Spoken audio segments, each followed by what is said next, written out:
His Excellency the President. Thank you. Thank you very much. Let's take our seats. Asante sana. Ladies and gentlemen, good evening. Hamjambo. It's a privilege for me to be here at this point in time while undertaking a state visit to this great country. As you're all aware, the relationship between Kenya and China is 62 years old. In fact, it is documented that China was the fourth country to recognize Kenya as an independent state only 2 days after independence. And it speaks volumes. It speaks volumes of the strength and depth of the relationship between Kenya and China. My visit here underscores that solid foundation built over many years to cement the relationship between our country and China. As you are aware, China has been instrumental in matters, infrastructure, and general development in our country. We have built the standard gauge railway, 600 kilometers from Mombasa to Naivasha, with a partnership of China. We have built the Lamu port that now has 3 berths that are complete with the support of China. We have built the Nairobi Expressway that today facilitates the journey from the airport to the CBD, a journey that sometimes would take up to 2.5 hours. Today, it takes between 10 and 15 minutes. And with China, we have also built the Thika superhighway, a piece of infrastructure that we have now extended from Thika to Kenol all the way to Maroa in Nyeri. And we are in discussion on many other aspects. I know many people here know that some of the roads to rural Kenya have been built with technology and companies supported by this country. And so we have a robust relationship between Kenya and China. And my visit this time round, being the first head of state to visit after the FOCAC meeting last year, speaks to the value China attaches to Kenya and the friendship that exists between our two countries. And we all know that there is a lot happening today globally. And sometimes people ask, and they ask me, is Kenya facing east to China, or is it facing west to the US? And I have answered that question that Kenya is neither facing east nor west. We are facing forward. And we want to build mutually beneficial win-win relationships with as many friends as possible. And my mission here this time round is to discuss, amongst many things, how we can invest in the future, not just of Kenya, but of our region, with support and partnership of friends like China and others. I have already had conversations on investment opportunities. Many people get worried that we are only discussing loans and credit and things like those. I want to tell you that we are becoming more innovative in how to finance development. There are new instruments that can enable us deliver on public infrastructure using private resources and technology. And thus, that is the kind of conversation we are having with both the public and the private sector in China. We are having a conversation, for example, on how to develop the Rironi-Mau Summit Road, making that road a 6-lane piece of infrastructure from Nairobi to beyond Nakuru. That discussion is among the discussions we are having with both the public and private sector here. And it is my belief that we should be able to begin that construction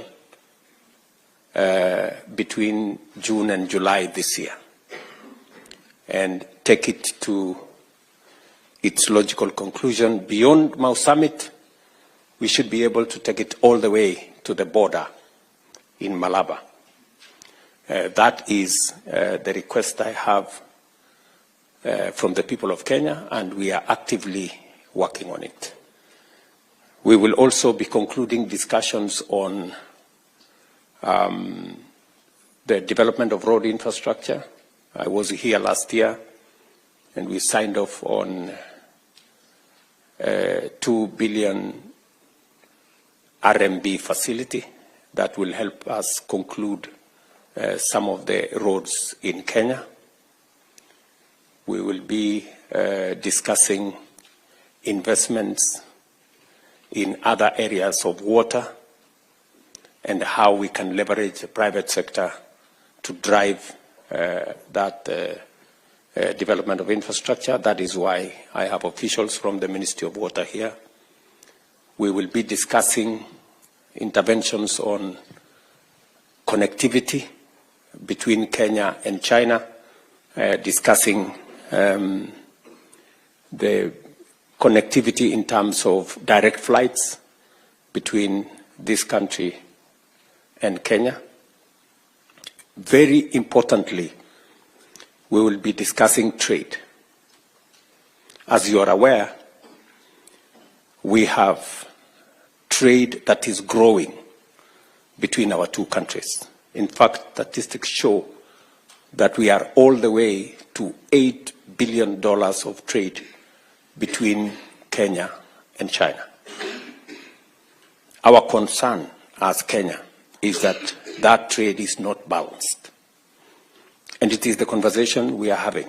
And tomorrow, we will be signing a framework agreement on the economy and trade.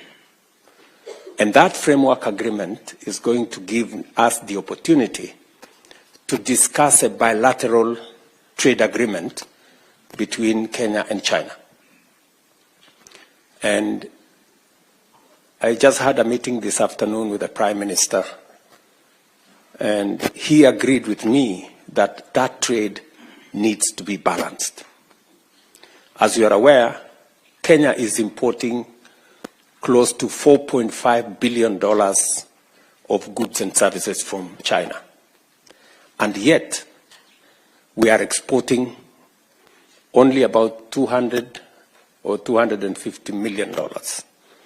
I mean, in Kenya shillings terms, we are exporting about 30 billion shillings to China and importing 600 billion shillings from China.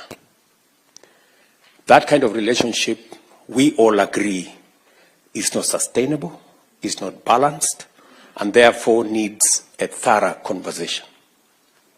It is one of the pertinent issues that I have come to sign off the agreement, because immediately we are going to discuss on how we can bring down the barriers on market access by Kenyan tea, Kenyan coffee, Kenyan macadamia, Kenyan avocado, and all other Kenyan products into this country. It is the most feasible way for us to balance trade. As you are all aware, our tea and coffee are premium products globally. In fact, Chinese companies admit that Kenyan tea and coffee is premium coffee, but today it is subjected to tariffs, and that is what impedes the export of our tea and coffee and macadamia and avocados to this country. And the discussion we are going to have is how we can have a preferential trade agreement that gives Kenya preferential access, the same way we have a AGOA that gives duty-free, quota-free access for our goods to the US.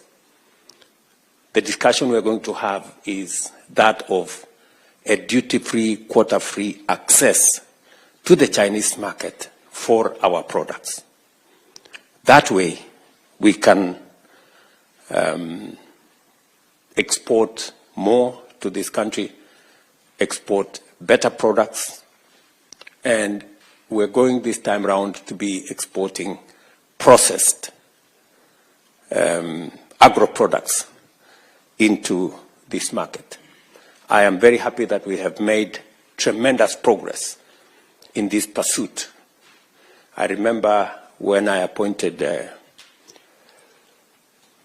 Willie Bett here, my assignment to him was we must open the Chinese market. I am happy that now the Ministry of Trade, Industry and Investment is aligned. And I came here with Lee Kinyanjui, CS responsible, and his assignment is clear, that by the end of this year, we must have a preferential trade agreement between Kenya and China that will give us market access for our products. In fact, immediately we sign the framework agreement tomorrow, Lee Kinyanjui and team might remain behind to make sure that they progress the conversation towards a preferential trade agreement shortly. And so I am very happy to be in this great city, and I want to congratulate all of you, whether you are students or professionals or business people, for daring abroad and doing what you're doing in China, either sharpening your skills in schools, colleges, and universities, or you are deploying your knowledge and expertise in the professional space here in China, or those of you who are doing business. And when I ran for president, I did commit that I will have a diaspora department that will, whose business it will be to manage the affairs of Kenyans in diaspora, to respond to their issues, and to serve them so that we can better leverage on the expertise, the knowledge, the efforts of people in diaspora to drive the development of our country. I'm very happy with what Roslyn Jogu, my PS for Diaspora Affairs, working under PCS here, and him and his team with Isaiah here, and all the other members of that team will continuously work with the embassy staff to see to it that Kenyans in the diaspora are served as best as we can, just the same way we work for the rest of Kenyans at home. Finally, I am sure you are following on developments back home in terms of the implementation of our program and our plan. Just so that you know, our housing program is underway. We have close to 150,000 houses being built around Kenya. Majority of them will be ready this year. In fact, I will be handing over keys to the first 4,000 units next month, and it will be continuous. You now have an opportunity working in the diaspora to buy some of those housing units. You do not have to depend on your family members or your friends, who I am told occasionally run away with your money. You will now have a place to buy a house without any hassle. And the ministry responsible for housing will let you know how you can book for a unit online. You don't need to know anybody. You don't need any brokers. You don't need to see anybody. You can book a unit online. And somebody's going to tell you exactly how that is done shortly. To also tell you that I did commit that we are going to have a different savings culture. As you are aware, since independence, we have been paying a very small fraction for our social security.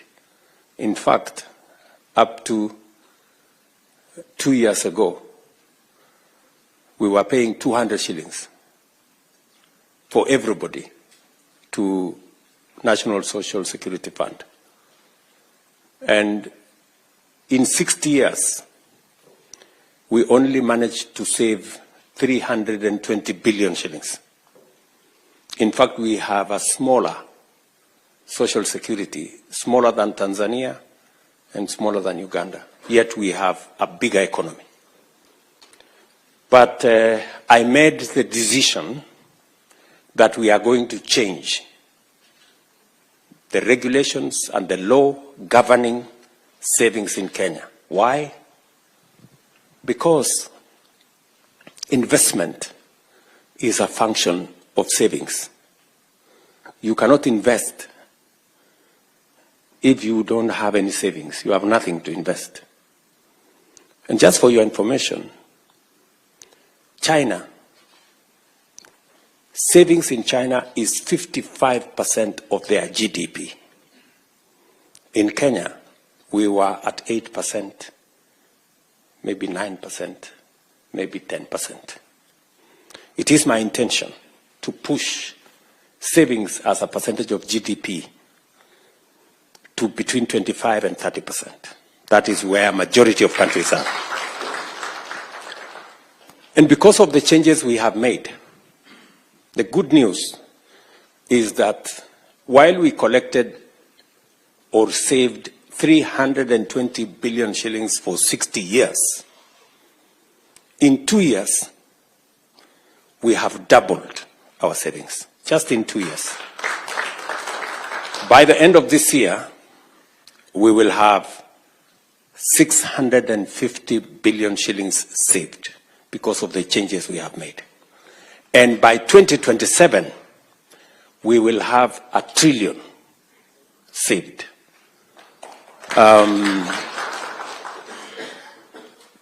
That is why I am not very popular with people who don't want to save. But for the people who want to save, they know what difference that is making. And that is how we are going to stop borrowing from other countries. We will be borrowing from our own savings to finance our own development. And if we must pay interest, let us pay interest to our own workforce in Kenya who are saving, instead of paying interest for, I don't want to mention countries where we are borrowing, where we are borrowing money. You know, the money we are borrowing from China, for example, is savings of the Chinese people, right? And you know that we are paying interest, and we are not paying small money. Why would we not pay Kenyans who are saving? That's the question I ask. So, I'm very happy with the progress that we are making, and progressively, people are beginning to see the reality of some of the interventions we are undertaking. I am also sure that you are aware that we have reformed our funding of our education system. We have straightened the CBC program that your chairman talked about. In 2022, there was a very big debate as to the implementation of CBC and the direction it was going. Immediately I came into office, I set up a presidential task force that gave us a way forward. And in 2 years, we've hired a record 76,000 teachers to support that program. We have changed the funding model. Today, the 23 universities that were almost bankrupt, if you speak to the vice chancellors of those universities, they will tell you the new funding model. And I have one chancellor here, who is a member of the Diaspora. This Chancellor of Cooperative University. He will tell you that that new funding model has made a whole difference in funding our universities and making sure that children, especially from poor backgrounds, get scholarships up to 90%, so that we give equal opportunity to all our children and that our education system leaves no child behind. You may also want to know that we have rolled out our universal health coverage program, commonly known as Taifa Care or SHA. And I was looking at the numbers last night. I get a report every evening at 10 p.m. And yesterday, 55,000 Kenyans registered.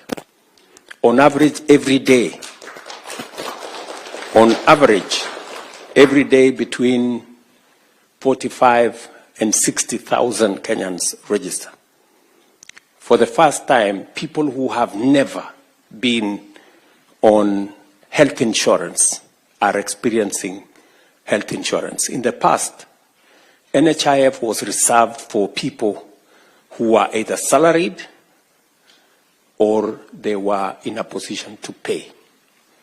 This time round, we have rolled out universal health coverage, a matter we have always wanted to do. I remember the NAC administration wanted to do it. And I remember we tried to do it under the Jubilee administration. And we couldn't manage. But I'm very proud that this time round, we took time, we created a legal framework. We took almost 2 years of planning, crafting the right framework, the right legislation, the right regulations. And today, I can proudly say that as opposed to NHIF, which had 7 million people registered, we now have 21 million Kenyans registered under SHA, and I am confident that we will get finally, with the registration that is going on now, we will finally get to universality on matters health. And the program gives everybody a chance. For those who can pay, you pay in accordance with your income. And for those who cannot pay, the government of Kenya will step in to pay for indigents and the people who do not, who cannot be able to pay. I am very happy with the progress that has been achieved, and you now from the diaspora can pay health insurance for your family members if you want to. You can, from the comfort of your office, you can register yourself. Members of your family can be registered. You can register your dependents. You can pay for them online, and you don't have to go to any office. Today, we have moved Matters Health to a digital platform. Imagine those, whenever you went to hospital, the doctor used to write on a piece of paper,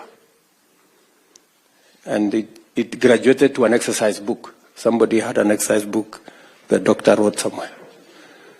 We no longer have the exercise books. Now it is on a digital platform.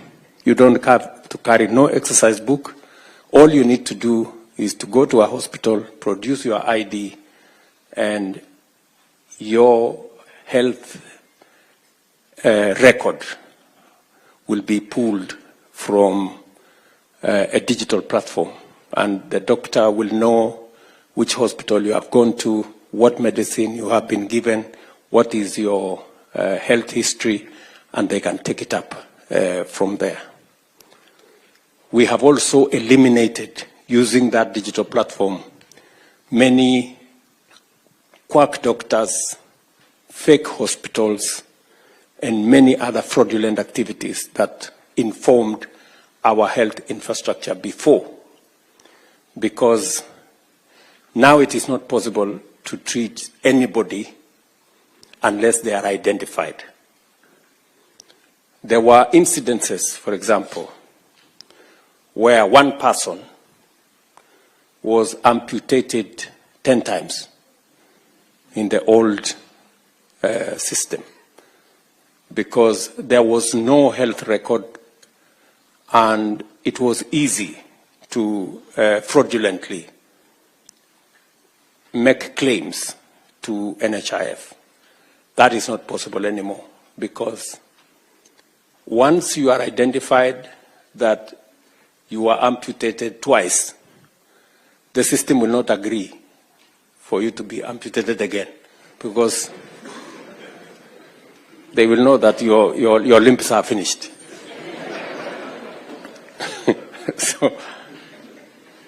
So we also had incidences of very small hospitals which were performing very many surgeries. That again has been brought under control. Unfortunately, there will be some casualties. There are many hospitals, private facilities, that will close down. Why? Because they were built on fake claims, which are no longer available. So we can only pay under this system for a service that has been provided. It is not possible anymore to make any fake claims. And so we are making steady progress, and I am confident with the transformation that Kenya is going through. Let me finalize by saying we are transforming our agricultural sector. You remember in 2022, We had many people in the streets of Nairobi with sufurias on top of their heads because unga was 240 shillings, that kind of thing. We have since reorganized that space and working with farmers with clarity of intervention, making sure that we don't subsidize consumption, as I said, but instead we support production. The reason why today the prices of unga have significantly come down from 230, now we are talking of 130, 140 shillings. Sometimes it comes down to 100, and I'm very happy with the progress that we have achieved in that space.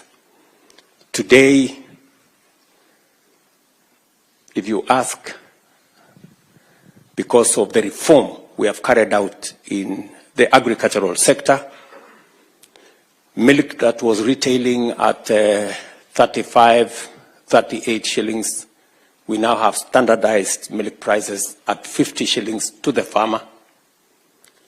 Coffee that was selling at 50 shillings a kilo, if you check from your members of your families, this year we had the best prices of coffee because we supported farmers with fertilizer, and we have removed cartels, people who were farmers, brokers, millers, and buyers at the same time. And they significantly undermined the whole coffee sector. Today, coffee that was retailing at 50 shillings, 60 shillings a kilo, on average, is 110 to 140 shillings a kilo. And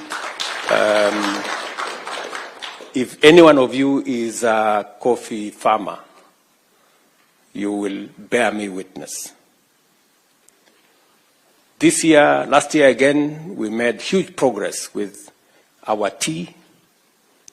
The year before, our total earnings from tea was 170 billion shillings. Last year, it moved all the way to 215 billion, the highest in Kenya's history. Again, because of favorable weather and because of the investments we made in promoting production of our tea sector. We have just concluded, for those of you who come from the sugar belt, the notorious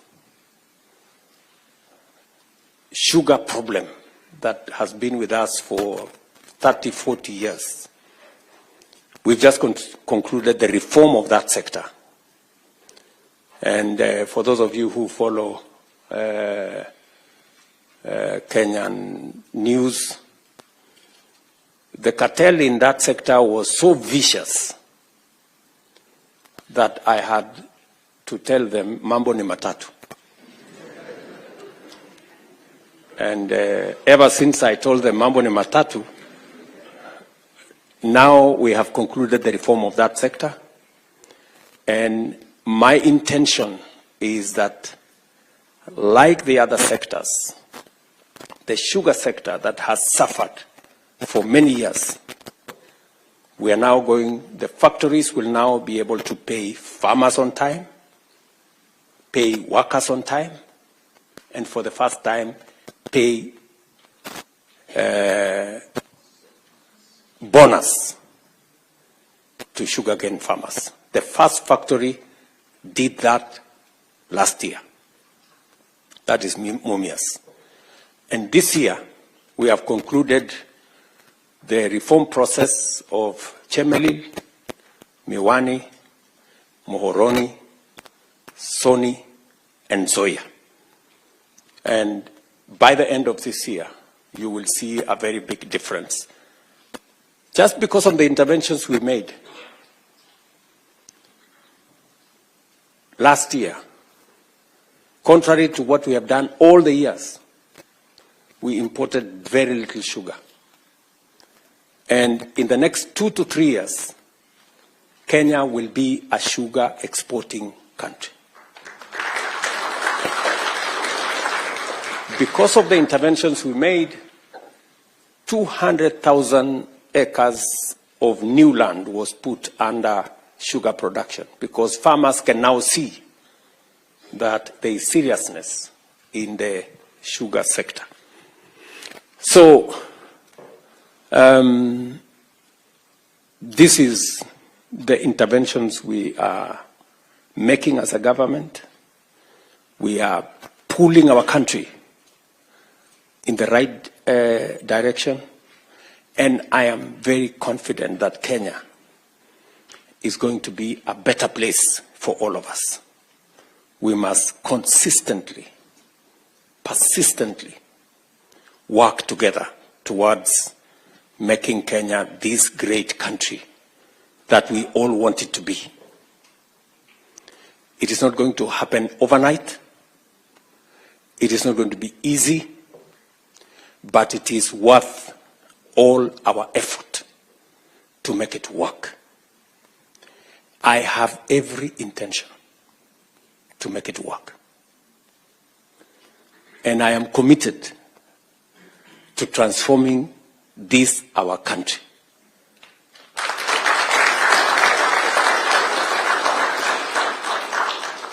And I want to tell you, failure is not an option.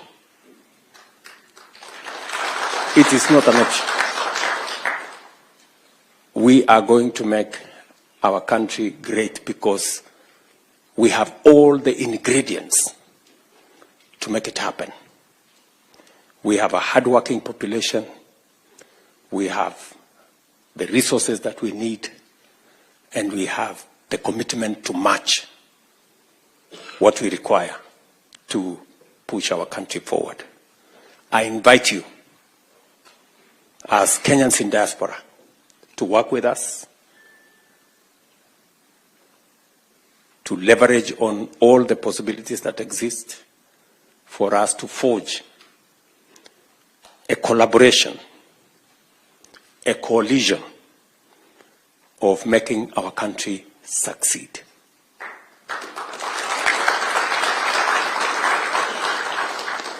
The media will not stop us. The social media will not stop us. The naysayers will not stop us. Kenya must succeed. Do you understand? We have no option. We have to succeed. So I just want to tell you that that is the way to the future. So asanteni sana. I don't want to make this a lecture. You know, I'm also a scholar, so sometimes I get tempted to speak. So let me leave it there, maybe pick up some ideas from you guys on what your thoughts are and where you think we can do better for the progress of our country. Thank you very much. God bless you. And it is my pleasure to speak to you. Asanteni sana.